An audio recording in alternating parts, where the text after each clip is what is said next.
What's up, fam? Before we get into the episode, if you guys can please like this video if you're listening on YouTube, subscribe if you're listening on Apple Podcasts, on Spotify, give Best Kandi Ever a follow. Anything helps. But thank you guys so much for being here. Let's get into the episode. Have to establish certain boundaries. If there's someone that like I'm friends with them, but their posts haven't necessarily been making me feel that great, I use mute sometimes, and I'm not afraid to admit that because sometimes like it might not be for me and it's just stuff that I don't really want to see, or if it's not making me feel good.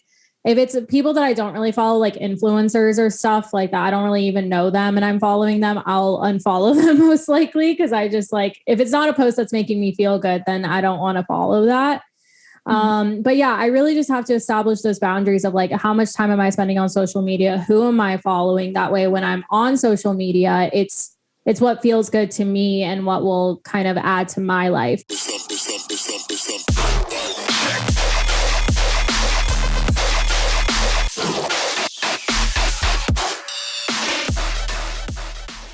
Yo, so let's not forget that rave makeup cannot be completed without some bass drums or a glitter highlight.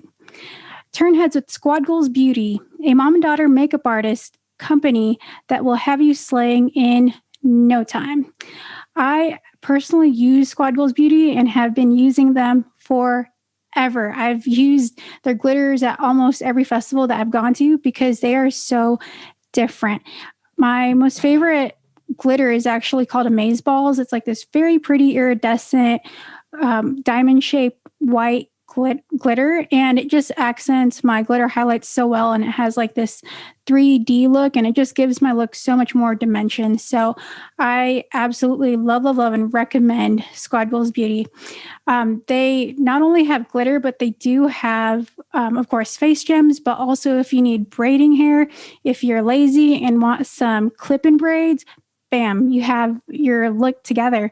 And what's nice is that it's kind of like a one-stop shop because they do also carry some rave clothing, such as harnesses, bodysuits, pasties, and everything that you need to get festival ready. And if you haven't gotten anything yet, if you're going to EDC Las Vegas, Singularity, Sunset Music Festival, use the code Best Kandi Ever to save at checkout. Best Kandi Ever. And go ahead and check out Squad Goals Beauty. Sarah and Stephanie, absolutely love them. And yeah, check out their wide variety of rave accessories, makeup, and more. And slay with Squad Goals Beauty. Use code Best Kandi Ever. Kandi fam, what is up? Welcome to this super amazing episode of Best Kandi Ever. Today, I have a very special guest on the pod. She is an amazing content creator, YouTuber, and is this boss babe that just started her own coaching business, which I am super excited about. So without further ado, please welcome Ade, aka Vibewithade. Oh, thanks for having me. I'm so excited to be here. Yes, of course. I'm so glad that we're like finally able to talk. I've been following you for a couple of years now, so I've definitely seen your growth. Like it's been a while. Both of us like have grown exponentially, I feel like. Isn't that crazy how that kind of happens? Yeah. It was like, I think we started following each other like 2018. Was that when you started your page? Yeah, well, 2017 was when I was kind of like speculating whether or not I wanted to even try to create some type of following on Instagram. And then 2018 was when it was like official. And I was like, okay, let me do this. Yeah. So it's been crazy watching us both grow and everything. It's been awesome. Yeah. So before we dive into it, can you tell us a little bit about yourself and who you are? Kind of give listeners a background into who Vibewithade is. Yeah, totally. So for those that don't know me, my name is Ade. I'm a music festival content creator. My full name is Adriana, but Ade came from college. A lot of my friends just wanted to give me a nickname and Ade came up. And so it's kind of stuck since then. I graduated from Arizona State in 2017 and moved out to Austin, Texas. And that was when I started Vibewithade because I had been going to music festivals since 2015. I'm a type A planner. I need to know everything going on. I need to have an idea of what to wear, what to do, everything like that. So I decided to create Vibewithade. It started out as a website and a blog, and then I branched out into YouTube later that year in 2017. And then 2018 launched more hardcore into YouTube and doing festival vlogs and everything like that. And then 2019 started getting to go to a lot more festivals and getting to write a lot about a lot more festivals and having opportunities and everything like that. So it's just grown a lot. And then in 2020, I started a podcast and branched out into that Let's Vibe podcast. I actually started 2 podcasts in 2020. I did Festival Tales podcast as well, where we read stories about people that go to music festivals and stuff that people submit to us anonymously. And then, yeah, like she said, I am also a life coach. So this year I quit my full-time corporate America job to go after life coaching. I've always wanted to be a life coach, but I kind of kept myself because I was like, I'm not old enough. I don't have enough experience yet. But I said, F it, let's do it. So I am now a full-time content creator, life coach, and I do marketing freelancing on the side. So a lot going on, but it's been really great. Everything's been good this year. That is an insane amount of stuff that you got accomplished within like that time frame that you just described. Yeah, it's been crazy. Now that I look back on it, I'm like, yeah, I really did all of that. And I really some people are like, how did you do it all? And I'm like, I honestly still don't even know how to tell you because I'm still catching up myself. Yeah, no, that's wild. But I think that's freaking awesome because how old are you? You're like in your mid-20s, right? Yeah, I'm going to be turning 26 in May 9th. So it's coming up. Oh, well, happy early birthday. That's pretty soon. Yeah, a lot of people in their 20s or even like 30s, 40s, whatever, would love to quit their corporate job and work for themselves. So that's really amazing that you're able to do that. Would you say that your social media has helped you accomplish that or achieve that dream?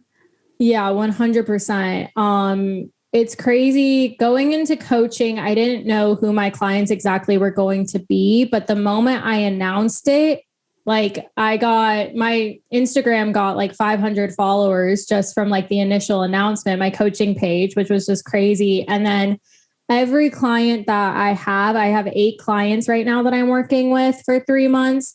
All of them have been following me since the start, or they've been following me since pretty early in my journey. And all of them in their application and like our discovery calls, they would just be like, I just saw you go through your whole transformation and I want the same, which is like a surreal kind of full circle kind of moment. And it's just like, makes me feel really good that I've been able to help people go to music festivals and prepare for music festivals, but now I get to help them with their lives and really get to help them transform their life. So it's been a crazy, surreal moment. And I was pretty ready to like struggle. I'm not going to lie. I was pretty ready to like be self-employed and be like, you know what? I'm just going to grind and make it happen.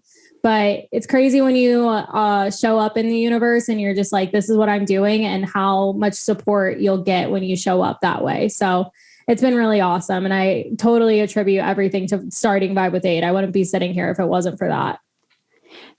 Yeah, 100%.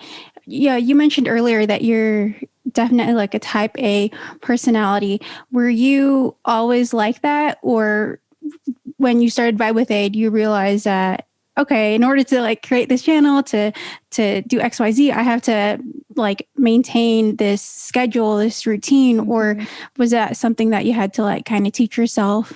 No, I've always been like that. Do you know the Enneagram personality types? It's like a type 1, type 2, type 3. It's like a number. No, can you tell us a little about it? Yeah. So it's just a funny tidbit kind of thing. It's similar to like astrology, basically. It just profiles like your personality type. I can send you the test if you want to take it yourself. Yeah. But I'm a type 1, which means I'm a perfectionist. And I got this book that like describes everything. And it basically talked about like how in your childhood, you were always just like very hard on yourself, perfectionist, like all these kinds of things. And I'm like, yes, that's been me. Like, I was the type that I grew up and I like, if I got a B on a test, like I would start crying, and my parents weren't even hard on me. They were like, you're way too hard on yourself. And so that's instilled in me with starting Vibewithade because I just like really wanted to make something of it and really wanted to make it happen. And so I didn't really have to do too much when it came to starting everything and being consistent with that. It was just more so figuring out what works best for me and how I want to create content and stuff like that. More so the how, not necessarily getting started, I guess. Oh, wow. I was about to say, if you had a bee and you started crying, you sound like an Asian kid, because that's how I was. And yeah, bees were not good. But I think that in order to be like a YouTuber, I think that just to do that, I don't want to say that you have to completely be type A or type 1, but I think you have to have some of those characteristics, because like I just found out in the past year with launching Best Kandi Ever that you do have to have some type of routine to stay on schedule, especially if you're going to try to post, for example, every Monday, which is really hard for me personally, but I like try to do it, but it's still like a struggle because there's so much to do. And I feel like a lot of people don't really see that. Yeah, no, a lot of people don't see that. And what I tell people from time to time, because everyone always says it's all about time management, managing your time to find the time to work, which time management, yes, we're all given the same amount of hours. But what's different is that I view time management as priority management. So like, how are you managing those priorities?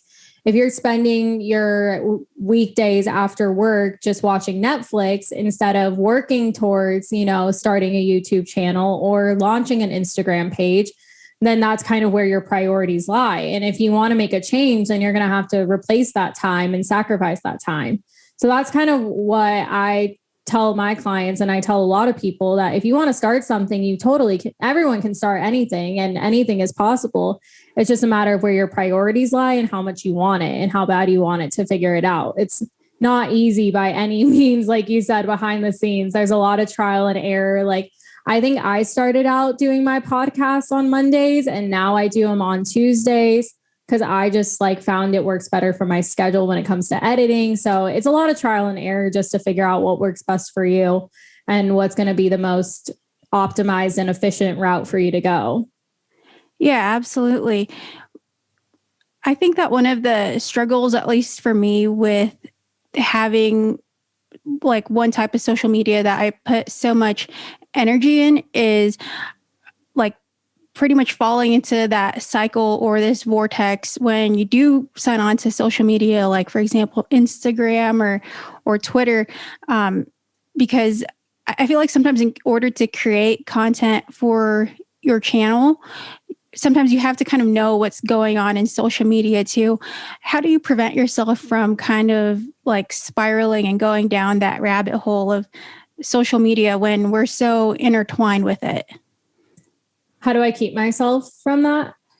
Yeah. Or do you even go through that? For me, sometimes I know that I fall into like that rabbit hole of spending 30 minutes or like an hour on social media. And sometimes it's great. Sometimes I learn a lot, but then other times everyone knows it can totally be toxic and like depressing almost sometimes.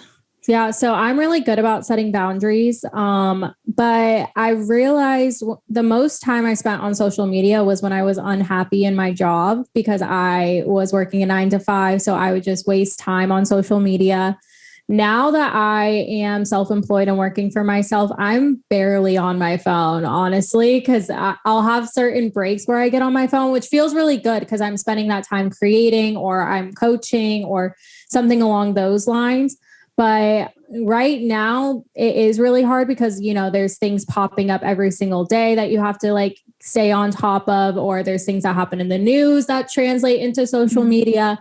And so I've just tried really hard to have boundaries with that because I'm also, and I kind of have empath tendencies too. So I take on the energy of other people as well, which can be really hard as a coach and also just being on social media. So I sometimes just have to establish certain boundaries. If there's someone that like I'm friends with them, but their posts haven't necessarily been making me feel that great, I use mute sometimes. And I'm not afraid to admit that because sometimes like it might not be for me and it's just stuff that I don't really want to see. Or if it's not making me feel good, if it's people that I don't really follow, like influencers or stuff like that, I don't really even know them and I'm following them, I'll unfollow them most likely. Cause I just like, if it's not a post that's making me feel good, then I don't want to follow that.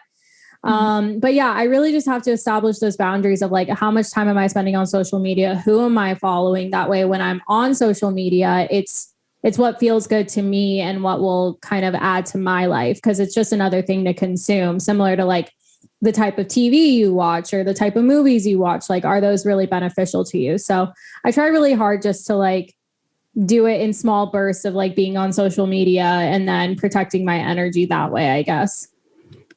Yeah, I really like how you said that you'll unfollow or mute whoever or whatever will make you feel bad, because I used to follow, I think a lot of us are guilty of this, like those Instagram fitness models, at least I used to.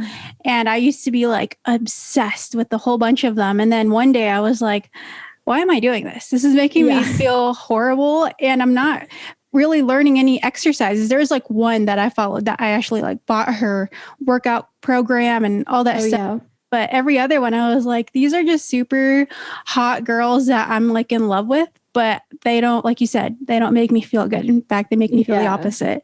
Exactly. So, similarly, there's like some people in our community that there always seem to be the one just like posting about drama, like not even like things that are like, you know, things that need to be posted about online. And I'm just like, this isn't really serving me. This isn't really doing anything for me. And I'm just going to unfollow or mute them or something.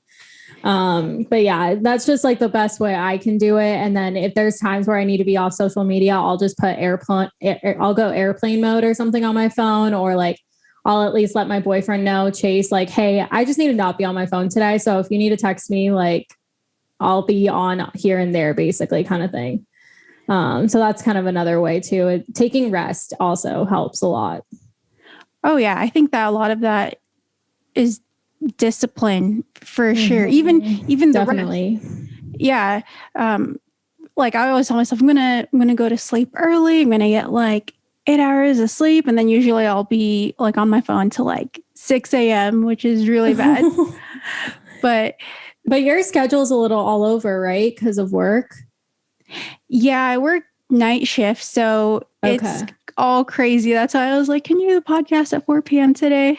But that's just like my personal schedule. But I try to like kind of stay on top of, you know, stuff with the pod. But anyways, kind of backtracking, going to what we were talking about earlier. When I found your page like years ago, I was like, who is this girl? She's like this like really pretty girl from Texas. Let me follow her. And I've been following you ever since. And for a while, I didn't even know that you had a YouTube channel until you specifically tagged me in like an EDC outfit video. And I was like, oh my God, she's amazing. She's like big on YouTube. And that was phenomenal. Did you start your YouTube after you started your Instagram? I forgot. So the way that it went down, I started the blog. I already had an Instagram from college and just like personal. So that account already had maybe close to 3,000 followers, and I didn't want to start brand new. So I converted that Instagram into Vibewithade. I just changed the username, and then I started the YouTube channel technically in October of 2017. I did one of those like videos of a festival where like there's clips to like music and stuff, like super basic thing. And then I kind of forgot about the YouTube channel for a little bit. And then going into 2018, I was like, I want to start posting on YouTube more. So I started doing a little videos here and there. And then it wasn't until I think April that I started posting weekly. And so that was when I really got serious. And that's when I would consider like my YouTube anniversary was April, because that was when I was like, all right, let's do this. Let's go all in. And so that's when I started posting weekly to YouTube. What made you want to start a YouTube channel and create videos? Honestly, well, I grew up watching YouTube, so that was part of it. But another thing was just as a marketing person, it was just really smart to go onto YouTube. And I already had a lot of blog content that could serve as the scripts for YouTube videos. So it was just it was no brainer to me to like be able to have both video and a blog. Honestly, having the blog is kind of like right now because not a lot of people read blog posts anymore. Some people do. So I still keep the blog up and I'm still keeping that going, but I'm not doing it as much compared to YouTube, and like short form video is doing great. So like TikTok and Reels are doing really great right now. So having to be a little bit adaptable, but getting on YouTube was just like easier marketing wise. And it definitely helped me reach a lot more people that way too. Yeah. I remember when I first started following you, I remember you promoting that blog often, and then like your YouTube channel. And then within the last year, I started listening to your Let's Vibe podcast. And I just remember thinking like, this is so awesome because it was nothing but like positivity and raving in one. And what I really like too is that in your podcast, you do those vibe checks at the beginning of each episode. And it's kind of like a really cool way to check in. What made you want to include that? The vibe check, I honestly was thinking about calling the podcast the vibe check or something because it was kind of like a trendy thing at the time. But I was like, no, I like Let's Vibe podcast better. But the vibe check came about. I don't know how, honestly, it just came to me and it felt really good to do, of just like, all right, let's like come together. Let's take a couple deep breaths. I think it's because I just wanted people to come to my podcast and just like feel relaxed and just like, okay, like I'm here. Ade's here. She's talking to me. Let's like relax. Let's chill and like listen to whatever the topic is. And then it also is a good way for me to check in with like my followers and my community and everything, just because in YouTube videos, like you have your video of like, hey, welcome to today's video. But like, I'm not telling you how things are in my life unless it's a vlog, which is like, that's like a day in my life or something like that. So I really wanted to use that time to just catch up with people on like, this is what's going on in my life, just to kind of like give behind the scenes of stuff. And I think people really appreciate it because it just makes me it makes it more authentic and like lets people in on what's been going on in my life. Because sometimes day-to-day posting on social media, like I'm not able to give like too much what's going on or like stuff like that. So, and I really wanted to just tie it back to like things I'm grateful for and like affirmations and stuff like that. So I'm glad you like it because a lot of other people like it too. And I even do vibe checks with my clients too.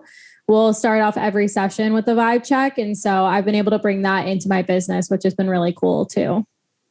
Yeah. Do you do any yoga or meditation? Because the first time I heard that vibe check, I was like, this is what we do pretty much like in yoga. And like I used to do yoga a lot, not as much anymore, but I want to get back into it. Yeah. I was like, she must do something like that of that nature. Or am I wrong? Yeah. Yeah, no, I do both. Okay. I haven't done yoga in a while. It's been hard because of COVID and everything. I haven't gone back to a yoga class in a while. And then meditating, I was meditating through the Headspace app. That was the app I was using. That app. Yeah. Yeah. I was using that app for a little bit. I haven't meditated in a while. Honestly, things have just been so go that it's really hard for me to like find the stillness. But what I do rely on now is just like breathing throughout my day and just remembering to like take deep breaths every now and then. But yeah, I really have a goal. I want to be able to like lead a meditation of some sort, like a longer form meditation. So that's something I want to work on because like I want to do stuff like that with my clients of just like visualization techniques or like meditating techniques or something. So that's something I want to work on because I think it'd be really cool to like lead something like that. Absolutely. And I was just thinking that just goes hand in hand with your coaching business. Mm-hmm. How did that come about? Because that I was like, oh, this is different. This is like pretty cool. Cause I have a friend who, just like had those vibes that I told her like, you should be a life coach cause you're so like empowering and like motivational. Did you get inspired or did someone or like a subscriber or someone that you know, did they kind of tell you this or did you just wake up one day and you felt like I could do this? Yeah. So I wanted to be a life coach back in 2017. When I graduated from college, I figured that out pretty quick. I was like, well, I told my mom, I was like, I'm going to own my own business. I don't know what. I'll get back to you on that. I told her that. And then I was working with a coach at the time. I was working with more of like a career coach. And I really liked that experience. And I was like, I want to be a life coach. And then I told my mom that I was like, I want to be a life coach. I don't know when, I don't know how. I'm just telling you that I want to be a life coach. And she was just like, all right, like whatever you want. And then I kind of just like forgot about it for a little bit. And then I was becoming increasingly unhappy at my job. I was figuring out that's not what I wanted to do. I was trying to figure out other things I wanted to go in. I thought about doing like marketing and social media coaching and like helping other content creators with coaching, but that just didn't resonate with me as much. And I was just thinking more and more about what other kind of coaching, like how else can I help people and stuff like that. And then a subscriber of mine, who is actually now a client of mine, she reached out to me, and I was doing an Ask Ade Anything episode for Let's Vibe podcast. And so she asked me like what my career aspirations were. And she was like, I could really see you being a life coach and I would totally be a client. And this was like back in like December. And so that got put back into my head. And I was like, you know what? Maybe we should start exploring this. And so January, the start of this year, I was like, you know what? I'm figuring it out. I'm quitting my job. I'm going to make this happen. And so I started working with Maddie Maple. She's another raver and festival goer in our community, but she is also a life coach. She's specifically a confidence and manifestation coach, and now also a business coach. She had a podcast episode on her podcast, Breaking Butterfly, and she talked about her first year of business and how 2020 went for her in launching her coaching business. And she basically was like, if you have any inkling, like I was meant to hear this basically, you know what I mean? She was basically like, if you have any inkling to start coaching, reach out to me, let's work together. And I was like, all right, this is my sign. So I reached out to her, started working with her. Find Your Vibe Coaching is the name of it. It just came to me while walking to my car. I was like, find your vibe. That's it. Like, that's it, you know? And then she helps me figure out the business and getting that all set up and everything. And it's kind of crazy how it happened, because once I started working with her, things on my job became like a sinking ship. Like the business was going down. It was becoming a position where like I had to it was sink or swim. You know what I mean? So I left my job and I told my coach that, and she's like, all right, let's get the business out. Let's get you clients and everything like that. So I put in my 2 weeks at my job, and then I was working behind the scenes just to get everything ready for coaching. And then on my last day of my full-time job, I posted that I started Find Your Vibe Coaching and that I was now going to be a life coach. And so it's been really crazy. I took a couple of clients for free at first, and then now I have 8 clients that I get to work with throughout the week, and I'll be working with them for 3 months. Oh, wow.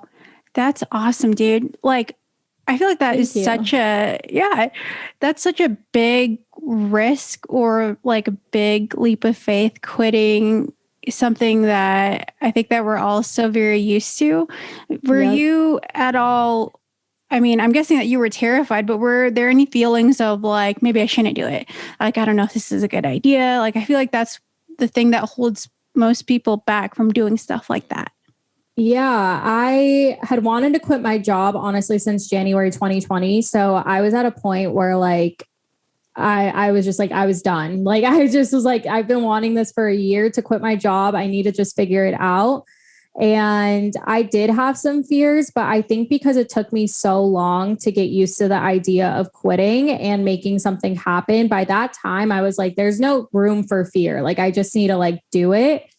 And I think I also tricked myself and I tricked my brain into being like, I'm ready to struggle. You know, I'm ready to figure out where's the paycheck coming from. I'm ready to figure these things out and just make it happen, because I would feel so much better doing that and working and grinding every day to make my income than sitting in this sinking ship or going to another marketing job that I'm not going to be happy at or something like that. And so being comfortable and staying in that place is almost more scary to me than going forward and trying to make it happen. That's another way that I've had like a mindset shift is like staying comfortable in one place for too long seems more scary to me than continuing to grow and continuing to evolve and just learn more and challenge myself is just another way that I started to look at it. But yeah, I had some fears. I mean, when I was doing my first discovery calls with like some potential clients, I was like freaked out, and almost all of them said yes, or they said no because of financial reasons. And that's totally fine. So a lot of the time, like I was making out the fear to be like, oh, no one's going to want this. No one's going to want to coach with me or like anything like that. And I was just met with absolute support and love. And so it's been really, really awesome. That's so good to hear. When you decided to officially do this, did you have a plan B, like in case it doesn't work out? Like, did you have anything to provide like cushion? Yeah, so I am a marketing freelancer on this side. So I worked at the same company from 2017 until this year, and I had a manager above me. She had left her job August of last year to pursue marketing herself and work for herself as a marketing freelancer. So by the time I quit, she had a lot of work for me. She was like, yeah, she had about 10 hours of marketing work that she needed help with because, when she quit her job, she just said yes to every freelancing opportunity that came through. And so she was like, I've literally been waiting for you to quit because I have all this work that I need help with. So I have that as a backup right now. That's just giving me like, honestly, it's helping me with like my basic bills and expenses and everything like that. And then everything else I make on top of that is great for savings and taxes and all that adult stuff. But so that was kind of my backup. And like, if the coaching, like maybe I didn't make my quota for like the coaching that I wanted, then maybe I was going to try and get some other marketing opportunities because I know I can leverage that. Or I could have also reached out to like, use Vibewithade and get more like sponsored posts or something like that. I had a couple of backup options if the coaching like wasn't a full success right away. And I still have those in the back of my hand, which is kind of nice to fall back on. But yeah, there was, that gave me a little bit of confidence at first, having that backup plan. Yeah. I wanted to ask you because I tend to be type A too. And if it were me, I would need a backup. I would need some type of insurance policy for myself to be like, okay, no, you're going to do this, but just in case, because I would always have that like anxiety or paranoia, like in the back of my head, like those what ifs. Definitely. I agree with that. Yeah. I had that backup plan, and I'm still doing the marketing freelancing just because it's pretty easy work to do right now. And it kind of helps me like just switch off my mind from coaching and content creating and just do something that I'm skilled at because I've done it for so long. So yeah, it's been nice to also do that. It's just a lot going on. Yeah, I know. I can see how that would happen. Yeah. So I know, well, first of all, like everything has been freaking crazy with the pandemic, but festival season is finally, I think, kind of coming back into full swing. Yep. Do you think that, first, do you think that it really is in full swing, like 100%, or do you think there might be some like questionable setbacks? I'll be able to report back after I go to UBW on that. It's this weekend. Yep, I'll be going to UBW this weekend. I'm also going to EDC. So I'll be able to report back on kind of what I think about everything. I think a lot of people have had some apprehensions and fears, which are totally valid with everything going on. My perspective is like, I want to go and check it out just to kind of see if it's possible for these to be back in full swing. To answer your question, honestly, that's like what the content I'm going to be providing about is like, okay, this is how this went and this is how we can keep moving forward kind of thing, just to give people some peace of mind. Because that's what my platform's always been, is to give people peace of mind of like, this is what to expect at a festival. This is what to bring to a festival, stuff like that. And so now it's going to be the same thing of like, this is what to expect when you go to a festival during a pandemic. This is how you can prepare. This is how you can recover. Doing all of those things is really important to me. And so I don't know. I'll be really interested to see how Ubby Dubby goes. I'm being very hopeful and positive, just that everything will go well and people will follow the guidelines. It sounds like Disco Donnie is paying a lot of money to make sure that that happens and that people follow those guidelines and take those precautions and stuff. So fingers crossed that everything goes well. And then we can see festivals come back in full swing for sure. Yeah. For Ubby Dubby, are they requiring, I'm guessing, just like a negative test or proof of vaccination? Proof of vaccination, negative tests, and they are not, which is pretty concerning. Just negative tests? No, so they're requiring vaccination. You can show your vaccination card, or you do a clear health pass beforehand. And it's just a health screening, just being like, have you been exposed to COVID in the past, whatever days? It's like a little survey thing. And you can either do that on the clear health pass before the festival. You have to do it like 12 hours before the festival. And then that basically gives you like a Disney fast pass, basically. So like at Ubby Dubby, there's going to be 3 lines. There's going to be a line for vaccination, people with their vaccination cards, people that do the clear health pass, and then people that didn't do the clear health pass but aren't vaccinated, they'll just be in line for like a general health screening, and they'll have to answer like some questions and stuff like that just to make sure they're good to go.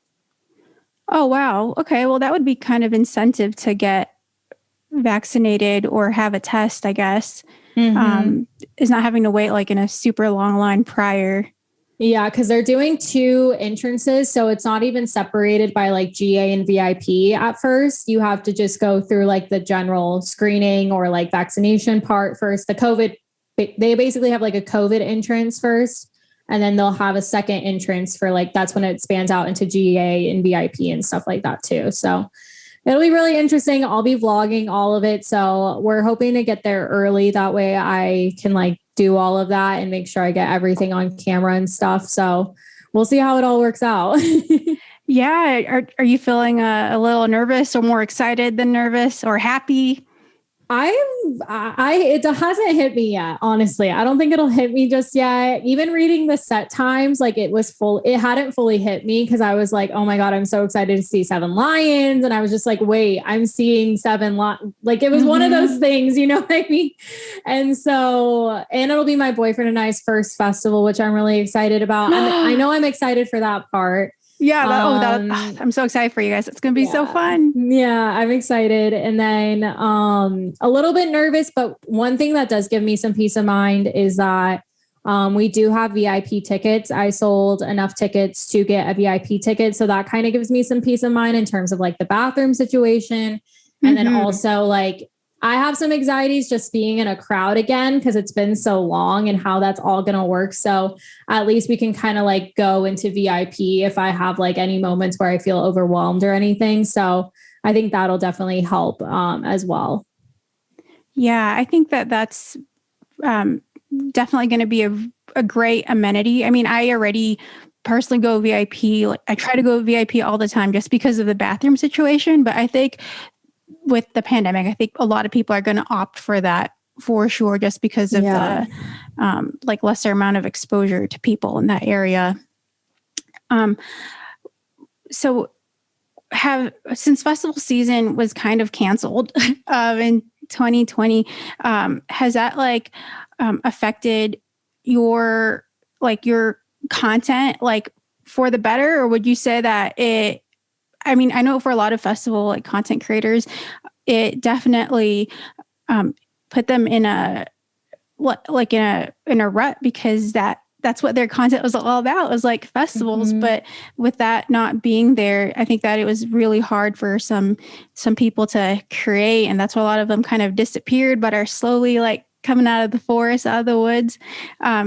Would you say that it was tough for you at all? Yes and no. It was tough coming up with ideas. I will say TikTok helped a lot. That was just like a new avenue to explore. So TikTok helped a lot keep like the creative kind of energy going. It was slow for my YouTube channel. Like I was going into 2020 and I had a goal to hit 10K and I did not hit that at all, which is totally fine. I'm sure you will this year. I think I will this year too. And I think in a way the pandemic really helped because I still stayed consistent with my content. So I was able to even sharpen up my skills a little bit more. Cause like I did a comparison on TikTok of like, this is what my YouTube videos looked like in 2018 and this is what they look like now. And I'm just so proud of myself in that sense that like people that come to my channel in 2021, it's going to be like so much better just in terms because I'm doing like a mic setup. I have really good lighting. I've been doing awesome thumbnails. Like everything's been really snatched and just how I want my content to look. Like I finally have gotten to this point. And so in a way, going through what we went through in the pandemic just allowed me to practice more and get better at it and have a better process for creating content. And so now I just feel like I can just hit the ground running. And especially now that I don't have a full-time job with that's a 9 to 5 or a corporate America job, I can just like create when I want and I can expand more. I'm bringing on a video editor for sit down videos. I'm still going to do the vlogs because up. I'm so jealous. That is like my goal. Oh my God. No way. I'm bringing on a video editor. She's actually someone that watches my videos and subscribes to me. So she's helping me with a lot of the sit down videos. And then I'm still going to edit vlogs because those are my favorite to edit. They're so fun to put together and stuff. So yeah, in a way, it's just kind of helped me grow this past year as a creator. So now I feel like I'm showing up as the creator I've always wanted to show up as. In 2021, as like we're reopening back up, there's a lot more new people interested in going to festivals. And so there's a lot of opportunity now, I think. So it felt like it all happened for a reason, you know? Yeah, absolutely. Oh my God, your own video editor. Sorry, that was like my thing, just because video editing takes a while, especially if you're new to it. It can, it's such a beast to like navigate, and like what you said earlier, it can be trial and error. But I watch a whole bunch of podcasts, and usually the hosts don't edit their own podcast videos. Yeah. And that's like a luxury that I think a lot of them have. But at the same time, I feel like to be able to edit videos, even like basic videos, I think is a really good skill to have. Yeah, definitely. Yeah. I was just thinking about it and I was like, I love the sit down videos, but editing them takes a lot of time. So I was kind of weighing it out. And so I tested out this girl as my video editor, and she's been amazing with 2 videos that I gave her. So I was like, yeah, let's see if I can bring her on for more. So we'll see how that goes. But it's been nice to kind of have that moment of like expanding and feeling like I can also help out other people get more experience and stuff like that too. So we'll see in what other ways I can do that. Yeah. And you are doing so much. Like, how do you manage your day? Do you follow a schedule, I'm guessing, or do you like block out time for, well, I'm guessing you have to block out time for clients, but what is your routine like? Yeah, so I use Google Calendar to manage my time. And I have a to-do list most of the time. I haven't been doing it because I've just been getting really good at my own intuition of like, okay, this is what feels really good to get done right now. But now that I have clients that I meet with routinely, I'm able to plan around them. I have a particular schedule of Monday through Thursday. I work on the coaching business. And so Mondays, I don't do any meetings. And I'll just work on the coaching business. I'll get ready for the week. Tuesday through Thursday is when I have my coaching calls spread out throughout the day. And then Friday, I'll work on Vibewithade stuff and just get ready for the next week with any content I need to shoot or edit anything. That's kind of my time to work on Vibewithade. And then I'll do freelancing for 2 hours, Monday through Friday, or sometimes it just works out. I'll knock it out Friday, maybe Saturday if I need to. So it really just depends on what's going on. So I use that. And then I use Trello, which is a project management tool. I use it for coaching. I use it for Vibewithade. I use it for life stuff. And my manager uses it for freelancing. So I have a bunch of ways of keeping track of deadlines and everything like that, just to make sure I'm sticking to deadlines that I have for myself and deadlines I have with her clients and with my clients and stuff like that. And so it's taken a lot of time to get my routine down and everything like that. I feel like every year I add just like another layer to it. it's been a little interesting. I normally had like a set morning and nighttime routine because I was working a 9 to 5. Now it's a little bit more flexible. I've been waking up around like maybe 6:30ish, 7. I'll go to the gym. Oh my gosh, so early. Yeah, so early. And then I'll go to the gym. I'll come back. I'll make breakfast. I'll do some journaling maybe, or I'll pull like an affirmation card or something. And then I usually start work. I still kind of start work around 9, maybe 9:30. And then throughout the day, I just kind of like take breaks as needed, work on whatever feels good depending on the day or whatever's due next. And then I usually am done around like 8:15 on Tuesdays and Thursdays. I think that's when my last client call wraps. Wednesdays, I'm done a little earlier because that's when my boyfriend and I hang out during the week, is on Wednesdays. We see each other, and then we'll see each other on the weekends too. But we always plan for like a midday, like, or midweek, like hang out just to like check in and like relax a little bit for the rest of the week. Nighttime routine. I always say, if you want to wake up early, you have to have a solid nighttime routine because you have to go to bed early in order to wake up early. And so I try and do lights out by like 9:30, 10. And I'll start no phone at 8:30. So I'll put my phone, I'll plug it in across the room. I'll do skincare, getting ready for bed. And then I'll just read, and then I will turn lights out and hopefully fall asleep by like 10 o'clock, 10:30 ish. And then, so that's how I'm able to wake up early. I like that. I like the no phone thing a lot too. It's hard. Oh yeah. Yeah, absolutely. It's so hard, but yeah, it helps a lot. Yeah. I heard in this podcast episode of Rogan from a while back that like, not exposing yourself to like the light on your phone or iPad or computer like 30 minutes prior, like that'll usually help you fall asleep, because then your body will be like, okay, like it's not daylight out. Let me like fix my internal clock and go to bed. But no, I really like that. That for sure is helping you like set yourself up for success for sure. Yeah, definitely. It's been trial and error. Like I said, I have some times where I like wake up early. I used to wake up at like 5 a.m. and I can't do that anymore. Oh, so God, it's a little later now. Well, as long as you're getting your stuff done, and it definitely sounds like you are. So that's awesome. So I want to ask you, because I am like so curious, but can you share some of the best candies ever that you've received at fests? I know it's been so long.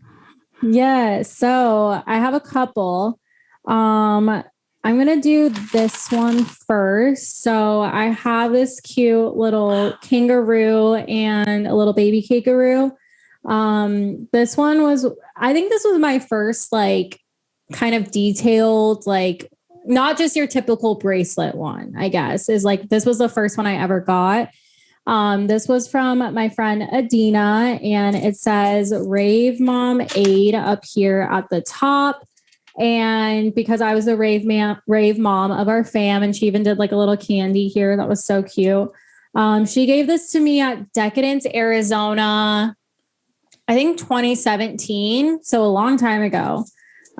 She gave this to me, and it was just so cute. Maybe it might have been 2018. I can't remember, but one of those Decadence. And I was just like so surprised. And it's just because she was saying like, I welcomed her into our rave fam and everything like that. And made her feel super welcome. And so she made me like a little cute, candy necklace, which is so cute. It was adorable. That one's really thoughtful. I liked that. So thoughtful. And then the next one I have, let's see here. This was my first like big one I got for Vibewithade. So I got this perler necklace, and it's of my logo. My old logo. I have a new logo, but this is my old logo that I started out with. And it's funny, I've always wanted to do my old logo as a perler, but I can never figure out how to do it. And so this girl, Amy, she met me at Freaky Deaky 2018. So this was still pretty new into my brand, 1 year into my brand. She met up with me at Freaky Deaky, and she traded me this. I made her a Porter world's hand. because she really loves porter. So we both traded each other perler necklaces. But yeah, this one was really special because it was like my first candy from someone that like was like a big thing. Like I had gotten a couple bracelets here and there, which I appreciate and I love them. This was just like a big shock because I know how much time perlers like this take because I've made them myself. And so I just like really appreciated like how thoughtful and how kind it was. So this was one of my favorites too. Yeah. By the way, everyone, that thing was huge. That perler was ginormous. It wasn't like a small perler. It's like the size of my bed. Yeah. And then I think this one was also from Freaky Deaky 2018 or 2019, whatever year Porter was there. I think it was 2019. He was there. I got this one from just a random guy. He saw that I was wearing a Porter shirt. I had like a Porter shirt with like a logo on it. I think that was 2019. So I had put that on just because it got cold at night. And so he saw that I had this and he was like, I've been looking everywhere for you. And I thought he meant like me as like Vibewithade, but he was, and I was like, oh, like, hi. And he was like, I've been looking for someone with Porter merch on. That way I could give them this. And he had no idea who I was. So he just like traded me this. And I was just like completely stunned because it has like his logo on it. It has like this dream catcher look to it. Like it's pretty ornate. Like I don't even know how to make this, like with this like beads and stuff with the perler part. And so I was just completely shook by this one. And this one always sticks out to me because it was just the most random thing. And those are the best trades too. Yeah, they're the best trades. And I like how he was like, I've been looking for you. Yeah. I was like, me? Hello. And then the last one I have is a cuff. I got this amazing cuff. It says Vibe Tribe on it, which is what I call my community. And so this was at Decadence 2018. Yeah, Decadence 2018, because we didn't go to 2019. This was at Decadence 2018. I think her name was Chandler. I'm pretty sure it was. She found me at, I think it was Annie Upset, which was Chris Lake and Chris Lorenzo. And she had been trying to look for me all night. Like we had been DMing each other. And I think I had a totem. So she was trying to look for the totem and everything too. And so she traded me this and it was Vibe Tribe. And so this one always sticks out to me too, because I know how long cuffs take too. Because I've made a couple cuffs myself. And so this one is also a favorite of mine. But yeah, I love all the stuff I get. I have a whole jar of stuff. I have necklaces. I've gotten so many things from people just supporting Vibewithade, which is just like still crazy to me. So yeah, I love everything that I have. Yeah, it's the best feeling. Yeah. Especially when when they say that they've made something for you. I mean, for me, I'm always like, you made this for me? Like, are you serious? Yeah. But it's always like super thoughtful and special. And I don't know, especially like just seeing like, you know, like your logo. I feel like that is like super special because it shows that awesome relationship that you have with like your followers and subscribers. Yeah. So that's really cool. Yeah, I love it all. I'm so excited for festival season, specifically because of Kandi. Is that weird? Because I'm just like looking forward to like vibing with people. No, I can't wait. I feel so bad because people have been like, I can't wait to trade candy with you at Ubby. And I'm like, I'm not making any because I don't know if it's exactly like, well, I don't know if it's like exactly safe or sanitary to like trade unless I like have Lysol wipes with me. And so that's the one thing I'm like, I can't wait to trade, but maybe we can like air trade and you can save it for me or something. I think that's fine. Or if you like just squirt sanitizer on it after, I think that would be okay. Okay. Yeah, I don't think it's gonna make it like into your mask somehow, unless you like touch your face, you know? Yeah, I'm just afraid of people are being like, oh, she was trading at this festival. Like I don't know. I mean, it's like, I feel like yes, of course, like there are ways to keep yourself from getting COVID. And I think we all know what that is. And yeah, I think that people that are on that train of that's not safe or that's not sanitary. It's like, dude, we've been in this for a whole year. I think we all know what to do. So I think people kind of to chill out. So yeah, but I can't wait for that too, because it's always like it's been so long since we've all connected and stuff. So I can't wait. yeah. And before we go, we do have a Raver Advice submission. Yeah, so I don't know if you know, but Raver Advice is basically this little segment where people kind of submit their questions on anything, concerns, dilemmas. So I do have one real quick, and I think it's really interesting. This person asks, ever since COVID, I question how the festival food is prepared and don't know how sanitary it really is due to the limitation of running water and a full kitchen sink. How do you feel about food at festivals, and would you continue eating it after the pandemic? You can go first. That's another thing I haven't really thought about. And that's like similar to someone bringing up security. Like, how is security going to work? Because they normally like touch our stuff, they pat us down. Like, oh yeah.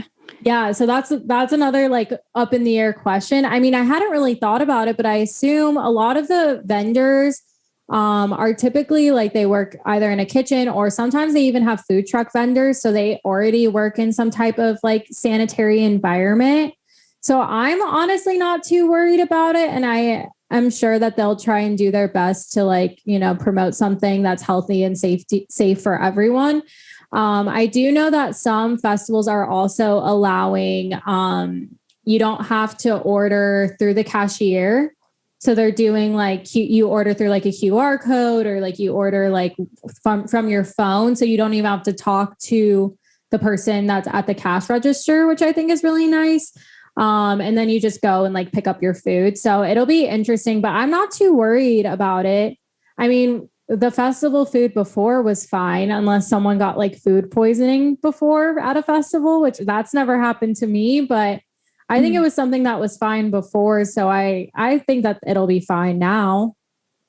Yeah, I think for sure, like they'll have some way to sanitize, like do hand hygiene. Well, my main concern would probably be like woks, like pots and pans, like stuff like that. That was always my thing, because how would you wash that? I mean, they may have a sink back there. I never really looked, but yeah, in order to clean that, I don't know, unless they have like this infinite like supply of like pots and pans to cook on, like spatulas, like serving spoons, all that good stuff. So that would be my only main concern. And even then I don't really know too much about that or like food preparation at festivals. So yeah, I think it's one of those things you just got to trust it. And if you don't trust it, you don't feel comfortable with it, then eat a big meal beforehand. Yeah, for sure. Well, because I had the same exact thing as this as the person who submitted this. Like I was kind of like weirded out by it, and I was like, I'm just going to eat ice cream all day at the festival because it's wrapped and I know it'll be fine and it's not touched. But that's the thing too. It's like at these festivals, it's also really hot, and sometimes you can't like prevent yourself from sweating. And these people that are cooking, these cooks and stuff, I get a little worried, but I try not to like look when they prep the food too. So yeah, I never really thought about that. Yeah, I hope this doesn't ruin any food for anyone.